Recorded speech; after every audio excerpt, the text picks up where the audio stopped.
Isang mapagpalang araw po ang aming hatid sa inyo mga kapatid mula po dito sa Amaking Pabo Farm. For today's video mga kapatid, karangalan ko pong makabahagi ng aking karanasan, kaunting kaalaman sa pagpapabo po. Mayroon po tayong isang kapatid na nagtanong at ito po yung kanyang tanong mga kapatid. Samahan nyo po ako, here we go, let's go!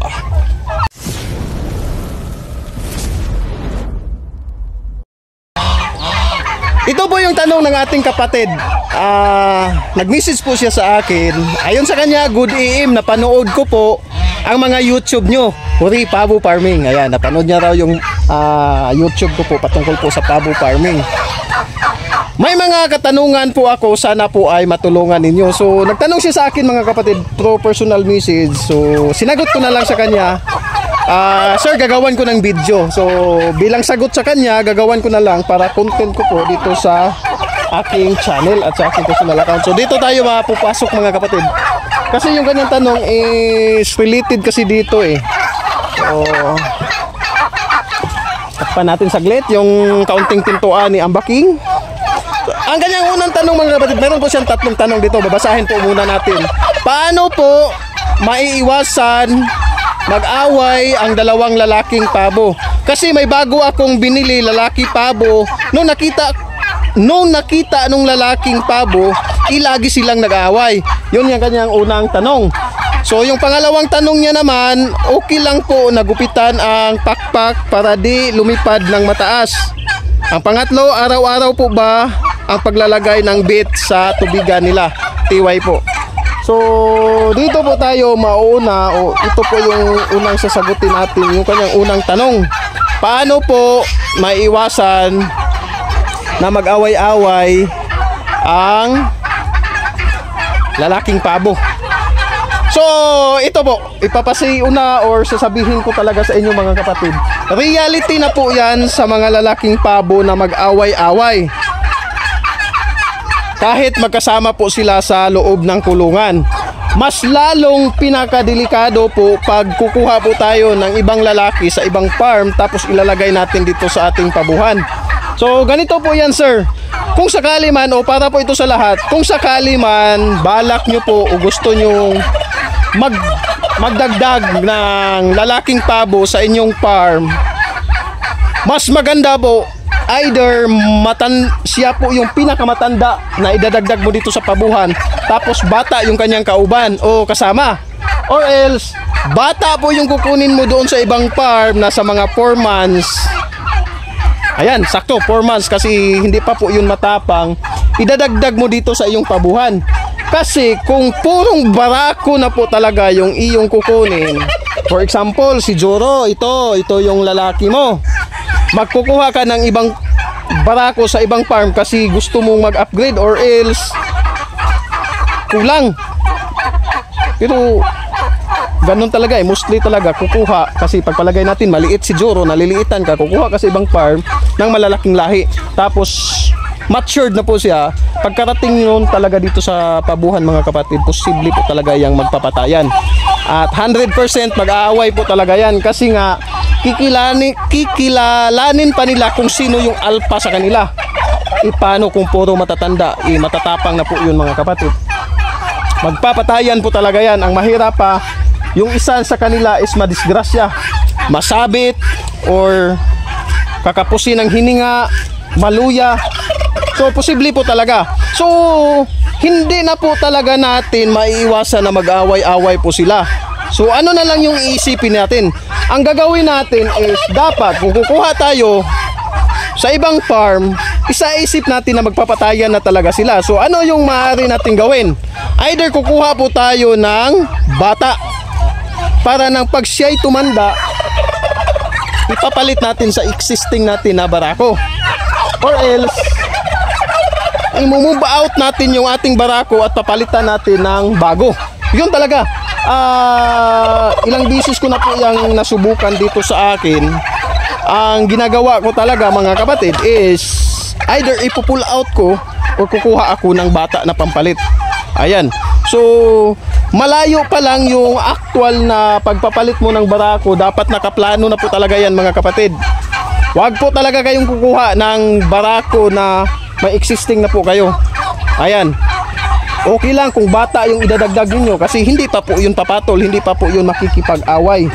Ngunit pag saktong gulang niya naman, so ayun, magpapatalo pa rin siya doon sa existing mo po na alpha na po sa loob ng inyong pabuhan. So yun talaga mga kapatid, dapat iplano nyo muna bago kayo kumuha kasi magpapatayan po talaga yan.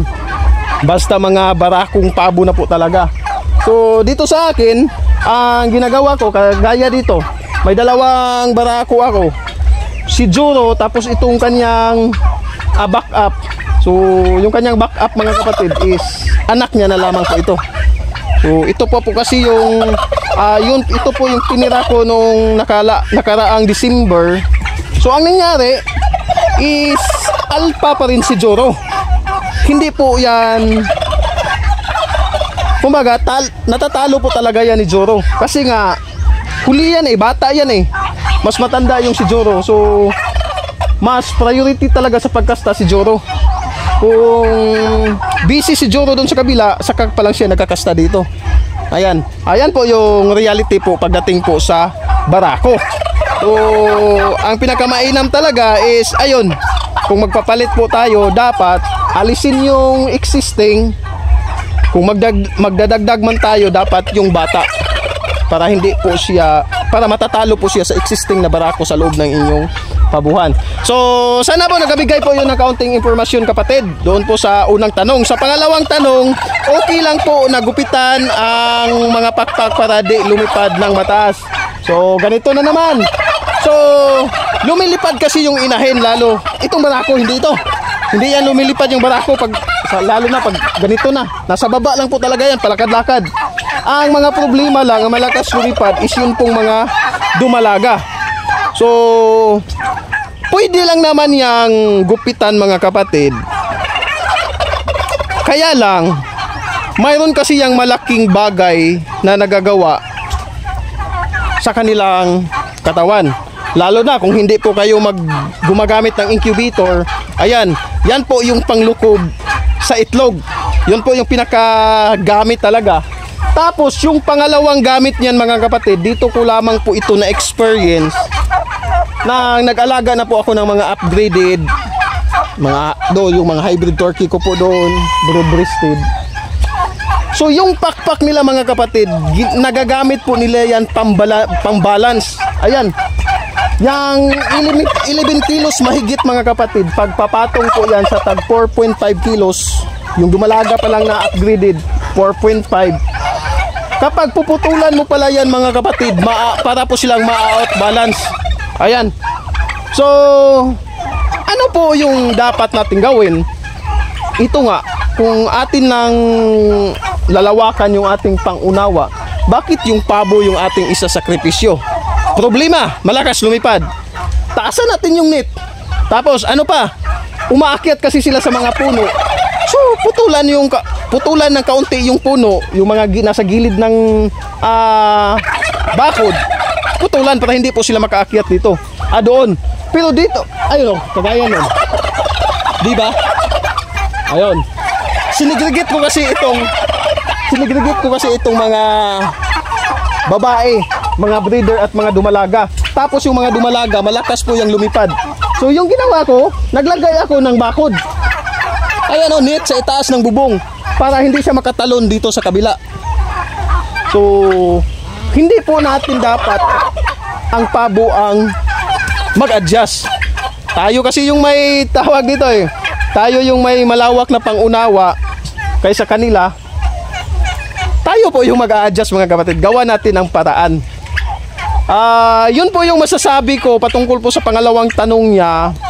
Sa akin, 7 taon na po ako nag-aalaga ng pabo. Never po akong nagpuputol ng pakpak ng aking alagang pabo. Kasi pangit tingnan mga kapatid Tapos, kasunod pa yung dalawang rason. Kung hindi tayo mag-i-incubator, yung kanilang pakpak, isa po yan sa gamit nila panglukob sa itlog. Tapos pangalawa, gamit po nila yan pambalancing pag kinakastahan sila ng malalaking barako. Ayan, kasi once pag nag-strong po sila, tapos nakadipa sila mga kapatid, yung kanilang pakpak, doon po tumatapak o parang nagiging parang stepping stone ng barako para mag-akyat doon sa kanilang likod. Ayun. Kasi kahit parang nagkamamo, nagkalisod po sila sa ilalim, parang yun, doon po sila kumukuha ng lakas mga kapatid. Nakikita ko po talaga yan sa paraan nila ng pagkasta. So yung dalawang rason po talaga mga kapatid. So ang maipapayo ko po sa inyo, sa mga baguhan po, hindi po yung pabo yung pag-a-adjustin natin. Tayo po, kung nakakalipad, maglagay ng bakod para hindi makalipad. Ayan. Nang sa ganon, yung kanilang naibibigay sa atin isapat. Parang ang mangyayari kasi parang kukunan natin yung kanilang kakayanan kung puputulan. Para lang sa akin.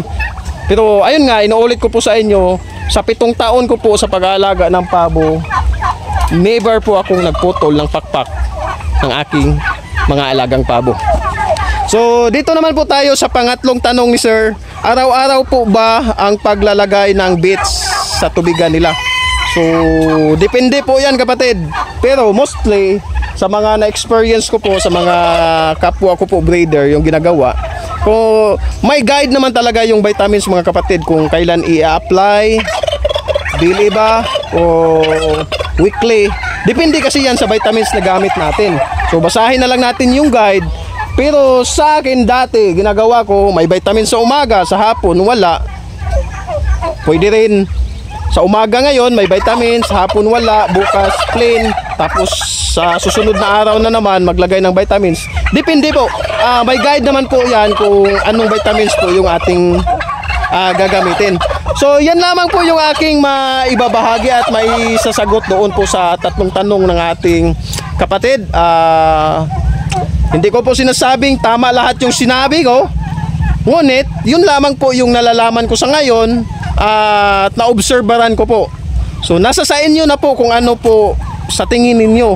So magkagayon pa man, sana po nakakuha po kayo ng idea. Siguro po i-improve na lamang po ninyo kung alin po doon ang sa tingin niyo po na pwede nyong magamit. Hanggang dito na lamang po mga kapatid. Maraming salamat po sa inyong suporta at panonood po sa aking video, lalo na po doon sa nagtanong. Ayan, salamat po sa Diyos kapatid dahil nanonood po pala kayo sa aking mga video. So kayo po mga kapatid, kung gusto po ninyong mag-request kung ano po yung ibibideo natin or may tanong po kayo, kung may tanong kayo mga kapatid, tapos nakita ko po na mas maganda na gawa na lang ng video, sasagutin ko po na kagaya nito. Hanggang dito na lang. Maraming salamat po sa inyong lahat mga kapatid. Salamat po sa Diyos. Pag-ibig!